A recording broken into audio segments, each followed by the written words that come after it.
자, 오늘은 연력학 법칙에 대해서 좀 공부를 해보도록 하겠습니다. 우리가 역학 파트에서 뉴턴 법칙 공부할 때 세 가지 법칙을 배웠죠.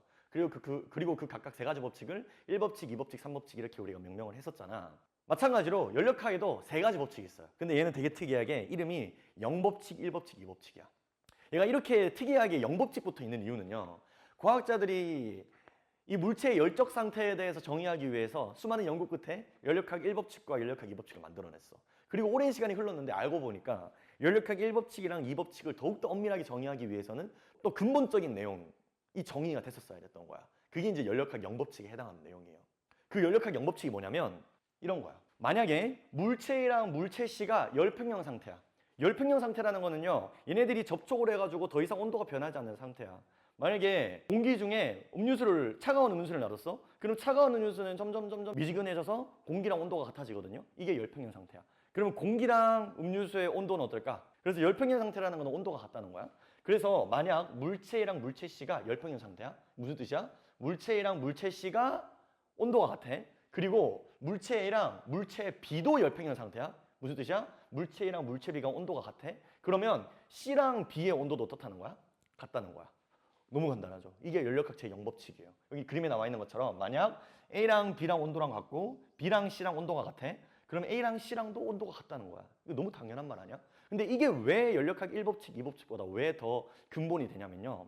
제가 뒤에서 설명하겠지만 연력학 1법칙은 열의 이동에 대해서 다뤄요. 열이 이동을 하는데 이동을 하는 동안에 에너지가 보존이 된다라는 내용이 연력학 제1법칙이고요. 연력학 2법칙은 열이 이동을 할 때 이동 방향의 경향성에 대해서 이야기를 하는 거야. 온도가 높은 데서 낮은 데로 열은 흐르고 입자들의 분포는 질서정연한 데서 무질서한 데로 변화하려고 하는 경향성이 있다는 거를 다루는 게 연력학 제2법칙이거든요. 그러니까 결국에는 둘 다 열의 이동에 대해서 다루는데 그것보다 먼저 논의가 돼야 됐던 게 열이 왜 이동을 하냐는 거야. 그리고 열은 언제까지 이동을 하냐는 거야. 그거를 정리해 주는 게 연력학 제0법칙이에요. 두 물체가 온도가 다르면 열이 이동을 하고 그래서 열이 이동해서 두 물체가 온도가 서서히 같아지는 거야. 그리고 온도가 같아지면은 얘가 더 이상 온도가 변하지 않는다. 그때까지 열은 이동을 한다. 라는 걸 다루는 게 연력학 제0법칙인 거지. 0법칙은요. 너무 간단해서 문제에도 안 나와요. 그래서 0법칙이라는 거는 A랑 B랑 온도가 같아. B랑 C랑 온도랑 같아. 그러면 A랑 C도 온도가 같다. 이런 게 있다라는 것 정도만 아시면 되겠습니다. 자, 그리고 연력학 1법칙. 자, 연력학 제1법칙은 뭐냐면요. 다른 말로 표현하면 에너지 보존 법칙이야. 자, 어떤 개 내에 기체가 들어있어. 이상기체가 들어있어. 그리고 그 이상기체에 내부 에너지가 있을 거 아니야. 그 에너지를 변화시키는 방법에는 총 두 가지 방법이 있어요. 첫 번째는 내가 저번 시간에 얘기했다시피 내부 에너지를 바꾸는 방법은 이 기체랑 다른 온도를 접촉시켜서 자연스러운 열의 흐름, 열을 흐르게 하는 거. 열을 우리 문자 Q로 나타낸다 했잖아. 그래서 내부 에너지를 변화시키려면요. Q, 열이 있으면 돼요. 그러니까 에너지의 흐름이란 게 있으면 돼. 자연스럽게. 이거는 외부에 어떤 힘이 없어도 되는 일이잖아. 그냥 접촉판 시켜놓으면 열의 특성에 의해서 자연스럽게 이동해서 이 개의 내부 에너지를 변화시키는 거야. 그리고 또 열 말고 내부 에너지를 변화시키는 방법이 한 개가 더 있었거든. 뭐 하는 거야? 일을 해주는 거야. 일을 해주면 내부 에너지가 변화해요. 저번 강의에서 예를 든 거 있잖아. 내가 너무 추운 겨울날 버스 기다릴 때 너무 추워. 그걸 뭐 해줄 수 있어? 뜨거운 핫팩을 만지고 있으면 되잖아. 뜨거운 핫팩 만지면 뜨거운 열원인 핫팩에서 차가운 열원인 내 손에 열이 자연스럽게 흘러들어가서 내 손의 내부 에너지를 변화시키는 거야. 그리고 또 뭐 해줄 수 있어? 핫팩이 없으면 막 비벼줄 수 있잖아. 비벼주면 내 왼손과 오른손 사이의 마찰력이 이동거리만큼 일을 하면서 내 손에다가 내부 에너지를 주입시켜주는 거야. 그래서 내부 에너지가 변화하는 거지. 이렇게 두 가지 방법으로 에너지가 변화하는 거야. 그리고 열의 출입과 해준 일의 양의 합은 내부 에너지의 변화량과 똑같아. 마치 우리가 역학단원에서 역학적 에너지 보존 법칙 다뤘던 거랑 똑같아요. 근데 내가 여기서 지금 세운 식 이 W는 개의 외부 기체 입장이야. 그러니까 외부 기체가 일을 해줬냐, 일을 받았냐에 대한 관점이거든. 근데 우리가 이제 물리 1에서는요, 문제에서 보면 내부 기체, 어떤 개, 시스템 내의 기체가 한 일을 다루거든. 그래서 지금 제가 세운 식에서 마이너스를 달아줘요. 왜냐하면 외부 기체가 한 일의 양은 내부 기체가 받은 일의 양이랑 똑같잖아. 그래서 교과서에 이런 식으로 식이 등장을 합니다. 결국엔 의미는 똑같아. 내부 에너지의 변화량은 열이 흐르던가 일을 해주던가 받던가 둘 중에 하나야. 그리고 얘를 깔끔하게 정리해서 보통 여러분들이 이런 식으로 많이 접하죠. 그러니까 결국에는 뭐라고 얘들아? 연력학 제1법칙은요. 에너지 보존 법칙이에요. 그리고 여러분들은 항상 문제를 풀 때 요 식을 적어놓고 문제를 푸는 거예요. 뭐 어떻게 푸는지 모르겠어. 그러면 일단 이 식 적어놓고 생각을 시작하는 거야. 오케이? 그럼 얘들아, 기체가 하는 일, 이 W, 기체가 하는 일이라는 건 뭘 의미할까요? 기체가 하는 일이라는 거는 우리가 역학에서 봤던 일이랑 똑같아. 일을 해주려면 뭐가 있어야 돼? 힘이 있어야 돼. 그 힘에다가 뭘 곱해줘야 돼? 이동 거리를 곱해줘야 돼. 그래서 결국에는 일이라는 거는 힘 곱하기 이동 거리예요. 똑같아. 여기서 W는 F 델타 X라는 식으로 조금 바꿔줄 건데, 여러분 생각해봐. 만약에 내가 사람을 때려. 근데 내가 주먹으로 머리를 빵 때리는 거랑 여기다가 볼펜을 들고 머리를 빵 때리는 거랑 뭐가 더 아파? 볼펜 때리는 게 더 아프지. 근데 이상하잖아. 내가 가한 힘은 똑같아. 근데 왜 이 사람의 머리가 구멍 나고 안 구멍 나고가 달라질까? 뭐 다른 점은 뭐야? 볼펜이 있고 없고야. 그러니까 결국에는 이 사람의 머리가 뚫리냐 안 뚫리냐는 이 똑같은 힘이 가해져도 이 사람 머리에 닿는 면적에 따라서도 달라질 수가 있는 거야. 그걸 우리는 뭐라 부르냐면 압력이라고 불러요. 압력. 압력 P는요, 프레셔 P는 힘에다가 면적 A를 나눠준 값이야. 그래서 만약에 면적이 크다면 힘이 있어도 압력은 작을 수 있어. 손바닥으로 빡 때리는 거지. 그리고 같은 힘이어도 A가 작아지잖아. 면적이 작아지잖아. 닿는 접촉 면적이 작아지면 볼펜을 들고 똑같이 빡 찍으면 압력이 커지면서 머리가 팍 뚫리겠죠. 그렇지? 그러면 내가 요거를 F는 PA로 바꾼 다음에 여기다가 대입해주면 어떻게 되겠어?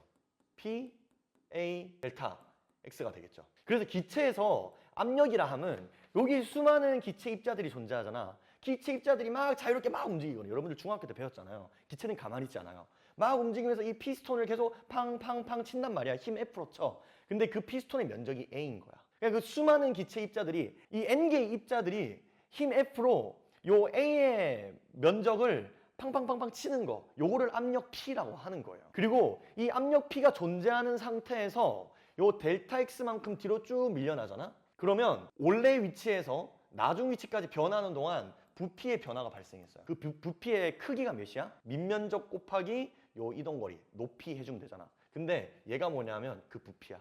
A 델타 X가 V라고.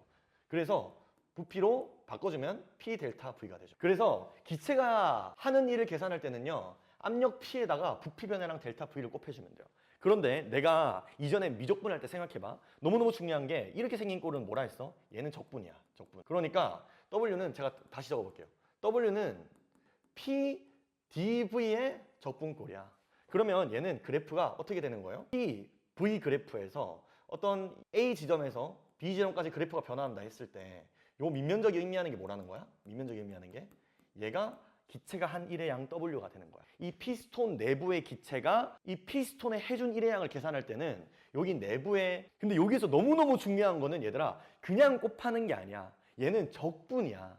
그래서 만약 그래프 개형이 여기서 이렇게 달라지잖아요. 여기서부터 이렇게 올라가는 형태로 그래프가 그려지잖아. 그러면 P의 값이 부피에 따라서 V에 따라서 계속 달라지거든. 그러니까 아무 P나 대입을 해가지고 이 부피의 변화량 이 값을 곱해주면 안 된다는 거야. 여러분들 문제 풀 때 많이 하는 실수예요. 식 자체는 P 델타 V로 교과서에서 소개를 하기 때문에 그냥 너네들 문제에 보이는 P를 대입하고 문제에 보이는 부피 변화량을 곱해가지고 기체가 하는 일을 계산을 하는데 대부분의 경우 압력이 일정하지 않습니다. 그러니까 내가 여기 그린 빨간색 그래프처럼 부피가 변화함에 따라서 압력도 같이 변해요. 그런데 1이라는 거는 그냥 P 곱하기 델타 V를 의미하는 게 아니라 P라는 함수를 V라는 변수로 적분해 준 거기 때문에 PV 그래프에서 밑넓이를 의미하거든. 그래프 상에서의 밑넓이를 계산해 줘야 돼. 근데 P에다가 델타 V를 바로 곱해줘도 되는 경우가 있지. 그건 언제야? 압력이 고정돼 있어. 그러니까 부피가 변화하는데도 불구하고 압력이 그냥 쭉 이렇게 진행할 때, 요때는 그냥 높이에다가 이 밑면을 곱해주면 요 직사각형이 나오는 거니까 곱해줘도 상관없어요. 근데 그거는 굉장히 적은 경우다. 그걸 이제 정합 과정이라 부르는데요. 우리가 그 다음 영상에서 다룰 거예요. 그래서 이 페이지에서 여러분들이 중요하게 기억해야 될 거는 뭐야?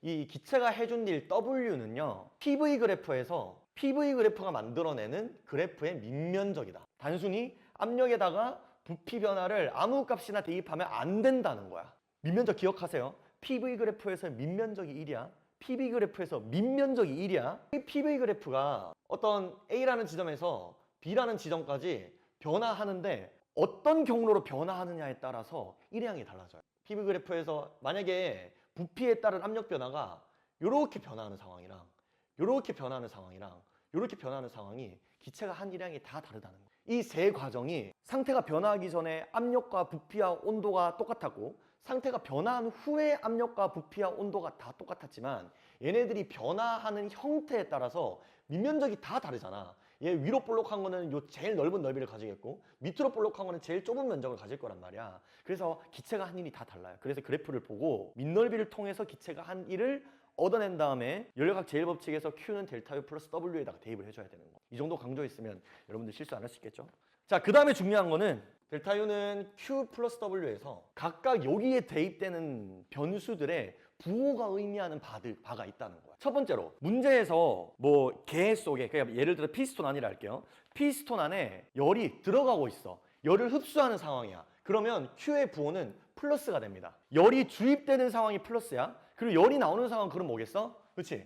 마이너스가 되겠지. 그리고 개 속의 내부 에너지, 즉 뭐라고 볼 수 있어? 온도라고 볼 수 있어. 문제에서 만약에 내부 에너지가 증가한다, 내부 에너지가 감소한다, 내부 에너지가 크다, 내부 에너지가 작다, 그거는요 전부 다 싹 다 온도로 치환할 수 있어요. 그리고 이상기체를 다루고 있으니까 얘는 싹 다 운동 에너지로 치환할 수 있어요. 그리고 얘는 운동 에너지는 V의 제곱에 비례하니까 입자의 속도의 제곱으로 대입될 수도 있어요. 어쨌든 델타 U는요 개의 내부 에너지가 올라가고 있잖아, 즉 온도가 올라가고 있잖아. 그러면 여기다가 플러스로 대입해 주시면 돼요. 그 다음에 개의 내부 에너지가 감소해, 즉 온도가 줄어들고 있어. 그거는 내부 에너지가 내부 에너지에다가 마이너스 대입해주면 돼. 그리고 개가 부피가 팽창하고 있잖아요. 커지고 있어. 그러면 W에다가 플러스 대입해주시면 돼요. 그리고 만약에 부피가 작아지고 있잖아. 그러면 얘는 마이너스를 대입해주죠. 왜냐하면 P는 델타 V인데 압력은 음의 압력은 존재하지 않거든. 그런데 부피의 변화량이 부피 팽창하는 상황이라면 부피의 변화량이 양이 되는 거고, 그럼 W는 양이 되겠지. 그 다음에 부피가 감소한다는 거는 부피의 변화량이 음이 된다는 거니까 W도 음이 되는 거겠죠. 요거는 외우셔야 됩니다. 아니 뭐 예를 들어서 이런 식이야. 여러 가지 문제의 조건들을 통해서 물체가 열을 방출하면서 부피가 커지는 상황이야. 그럼 방출하면서 플러스이면서 팽창하는 상황이야. W도 플러스겠지? 그러면 얘는 당연히 뭐일 수밖에 없어요. 양 더하기 양은 플러스야. 그러면 개의 온도는 올라가고 있는 상황이다. 또는 내부 에너지는 올라가고 있는 상황이다. 이런 식으로 체크를 하는 거야. 간단하죠? 자, 여기까지가 연력학 제1법칙. 연력학 제1법칙은요. 부호 규약 명심하시고 그 연력학 제1법칙 Q는 델타 U 플러스 W 명심하시고 W가 의미하고 있는 바를 정확하게 알고 있으면 안 풀릴 문제가 없습니다. 문제 조건만 잘 해석하시면요. 자, 그럼 연력학 제2법칙 볼까요? 자, 연력학 제2법칙은요. 엔트로피 증가 법칙이라고 부르기도 해요. 자, 그러면 엔트로피가 뭐냐? 엔트로피를 우리말로 굳이 번역을 하자면 무질서도예요. 자, 무질서하다는 게 무슨 말이냐면 그 상태를 만들 수 있는 경우의 수가 많다는 뜻이야. 그거를 식으로 정리해 놓은 게 얘거든요. 근데 여러분 얘는 모르셔도 됩니다. 이거 보고 한번 보고 잊으세요. 이 식이 의미하는 게 KB는 숫자예요. 볼츠만 상수라는 숫자고요. 내가 이전 영상에서 보여줬던 이상기체 상태 방정식 물리학 버전에서 PV는 NKBT 했잖아. 그 KB의 그 볼츠만 상수야. 얘는 숫자고, LN은요, 여러분 로그 함수 배웠죠? 로그 함수 밑에 자연상수 2가 들어간 거야. 그걸 이제 간단하게 그냥 LN이라 적거든요. 그 LN 함수에다가 겹침수라는 값을 대입을 한 거야. 진수에다가. 겹침수는요, 그 분자 상태를 만들 수 있는 경우의 수예요. 그 분자들의 배열 경우의 수야. 자, 제가 쉽게 설명해드리면요. 예를 들어서 동전 4개가 있다 생각해봐. 근데 동전 4개가 다 앞면인 상황이랑 동전 2개는 앞면, 동전 2개는 뒷면인 상황 중에서 뭐가 더 그 상태를 만들 수 있는 경우의 수가 많을까요? 당연히 후자일 거야. 왜냐하면 동전 4개가 앞면인 경우는요. 경우의 수가 하나밖에 없어. 동전 1, 동전 2, 동전 3, 동전 4 모두가 앞면인 상황. 이거 하나밖에 없어. 그 외의 경우의 수는 없잖아. 근데 동전 2개가 앞면, 동전 2개가 뒷면인 경우는 그것보다 경우의 수가 많아요. 왜? 동전 1, 2 앞면 3, 4 뒷면일 수도 있고, 동전 1, 3 앞면 2, 4 뒷면일 수도 있고, 동전 1, 4 앞면 2, 3 뒷면일 수도 있잖아요. 그것보다 훨씬 더 많은 경우의 수를 여러분들이 직접 찾아볼 수가 있겠죠. 그러니까 동전 앞면 2개, 동전 뒷면 2개를 만드는 경우의 수가 동전 앞면 4개를 만드는 경우의 수보다 더 많아. 그걸 우리가 무질서도가 크다, 엔트로피가 크다라고 표현을 하는 거야. 사실 이 내용에 대해서 제가 진짜 할 말이 많거든요. 사실 만약 정규 수업 시간이었으면 제가 이 엔트로피에 대해서만 1시간 동안 수업을 해요. 근데 이게 되게 어렵고 복잡한 내용인데 제 경험상 제가 수업할 때는 학생들이 이걸 되게 흥미로워 하더라고요. 왜냐하면 요 엔트로피를 이해하는 게 이 우주를 이루고 있는 입자들의 규칙과 질서에 대한 내용이거든. 그래서 뭔가 좀 이 우주를 한 발 뒤에서 보게 되는, 이제 좀 경이로움이 느껴지는 좀 그런 분야입니다. 저한테 자료를 요청하는 친구들한테 보내드리는 강의 자료에는 요 내용이 좀 엄밀하게 좀 담겨 있거든요. 읽을 거리로. 그래서 요 내용이 좀 궁금한 친구들은 강의 자료를 저한테 이메일로 요청해 주시면 되겠습니다. 자, 그래서 엔트로피가 증가한다라는 거는 무질서도가 증가한다는 거야. 그러니까 깨끗한 물에 여기 예시에 나와 있는 것처럼 깨끗한 물에 잉크를 똥 떨어뜨리잖아. 그럼 맨 처음엔 딱 떨어졌다가 바로 어떻게 돼요? 얘가 확 풀어지면서 퍼져나가지. 이게 지금 무질서해지는 상황이라는 거야. 그러니까 맨 처음에 떨어졌을 때 그 잉크 분자들이 배열되어 있는, 그렇게 배열돼 있을 수 있는 경우의 수보다 이 퍼져 있는 배열에 대한 경우의 수가 훨씬 많다는 거예요. 그리고 우주는, 자연계는 이 배열의 경우의 수가 훨씬 많은 방향으로 퍼져나가려고 하는 경향성이 있다라는 거예요. 사실 내가 지금 말한 게 진짜 이 물리학에서 정말 중요하고 의미 있는 문장인데 사실 여러분들 체감이 잘 안 되죠. 자, 그래서 연립각 제2법칙은요, 이렇게 무질서도가 항상 증가한다는 거야. 그러니까 내가 한쪽에다가 입자를 다 모아놨어. 그리고 칸막이로 막아놨는데 얘를 확 치우는 순간 입자 어떻게 될까? 본능적으로 어떻게 될 거라는 여러분들이 직감이 있어요. 이 두 개의 방에 다 뻗어나갈 거라는 직관이 있지. 원래는 질서정연하게 한쪽에만 모여 있었는데 이 막을 제거하는 순간 모두가 다 퍼지는 가장 그럴듯한 상황으로 간다는 거야. 물론 칸막이를 제거하고 나서도요, 얘가 한 군데 모여 있을 경우의 수가 존재는 하거든. 그런 확률이 있어요. 근데 그 확률이 있지만 그 상태를 만드는 경우의 수는 온 방에 퍼져 있는 상태를 만드는 경우의 수보다 현저히 적기 때문에 우리가 관찰할 확률이 적은 거야. 그래서 어쨌든 엔트로피 증가 법칙은요, 걔가 무질서한 방향으로 움직인다. 즉 그럴듯한 상황으로 간다는 거야. 요거를 열적인 상태로 표현을 하자면, 열이라는 건요, 뜨거운 물체에서 차가운 물체로 이동한다는 거야. 왜냐하면 얘는 엄청나게 활발하게 운동하고 있는 입자들이 모여있는 서랍장이고, 얘는 입자가 좀 움직임이 둔한 입자들이 모여있는 서랍장이야.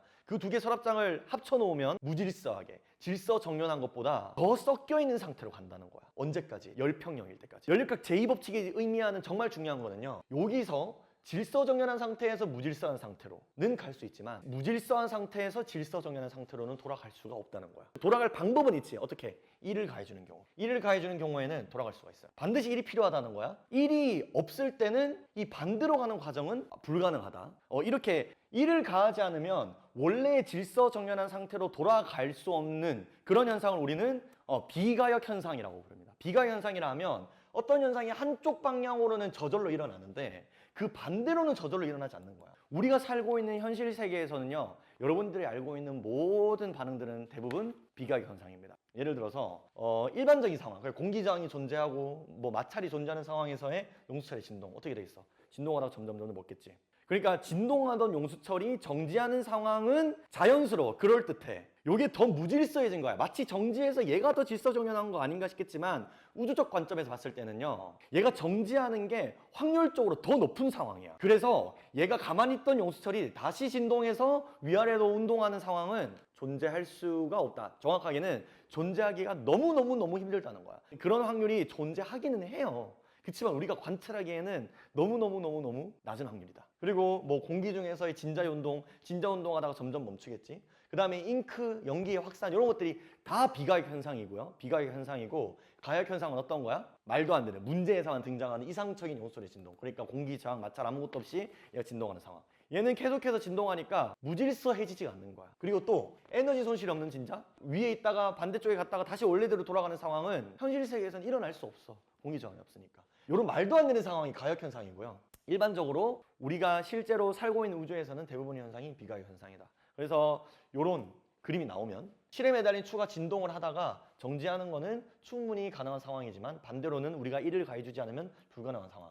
요거를 우리가 비가역 과정이라고 부르고, 얘도 마찬가지. 잉크가 떨어졌을 때 퍼지는 거는 충분히 가능한 상황이지만 반대로 이 퍼진 잉크들이 모여있는 거는 불가능한 상황이다. 여기 비가역 과정. 그리고 우주는 확률적으로 가장 관측되기가 그럴듯한 더 무질서한 상황으로 에너지가 흐르려고 하는 경향성이 있다. 그래서 연립학 제2법칙 문제가 나오면요, 무질서도가 증가하지 않는 상황은 답이 될 수가 없어. 예를 들어서 뭐 무질서도가 같다, 또는 무질서도가 줄어든다, 뭐 1이 가해지지 않는데, 그런 명시가 있으면 무조건 틀린 문장이에요. 우주는 시간이 흐르면 무질서해질 수밖에 없어요. 이런 함정 문제가 있을 수 있지. 뭐 비커에 물을 한 방울 떨어뜨렸어. 그리고 잠시 t초 시간이 지났더니 얘가 이렇게 잉크가 번졌어. 그리고 또 이제 2t초의 시간이 흘렀더니 얘가 완전히 번져서 이렇게 색칠이 됐어. 완전히 회색이 됐어. 그리고 3t초의 시간이 흘렀더니 뭐 똑같이 이렇게 회색인 상태의 용액이야. 자, 이런 문제를 주고 무질서도는 얘랑 같다라고 말하면 되겠어, 안 되는 거야. 여러분들이 봤을 때는 질서 정렬한 정도가 똑같아 보이지만 무질서도는 시간이 만들어내는 거기 때문에 시간이 흐르면요 더 무질서해져요. 얘가 엔트로피가 더 높은 상황. 연력학 제2법칙은 이게 다예요. 그래서 연력학 법칙은 0법칙이랑 2법칙은 나올 수 있는 문제가 뻔해. 그래서 어렵게 나오지 않아. 근데 연력학 1법칙은 Q는 델타 플러스 W를 써가지고 이제 복잡하게 문제를 만들어내죠. 그래서 그것들을 풀어내기 위해서는 크게 4가지 연력학 과정, 그러니까 등적 과정, 등합 과정, 등원 과정, 단열 과정에 대해서 여러분들이 좀 연습을 하셔야 됩니다. PV는 NRT 이상기체 상태 방정식이랑 Q는 델타 플러스 W 연력학 제1법칙을 써가지고 여러 가지 조건들에서 이제 연력학 문제 푸는 방법을 다음 시간이랑 다다음 시간까지 해가지고 한번 정리해 보도록 하겠습니다. 자, 오늘 여기까지 하겠습니다.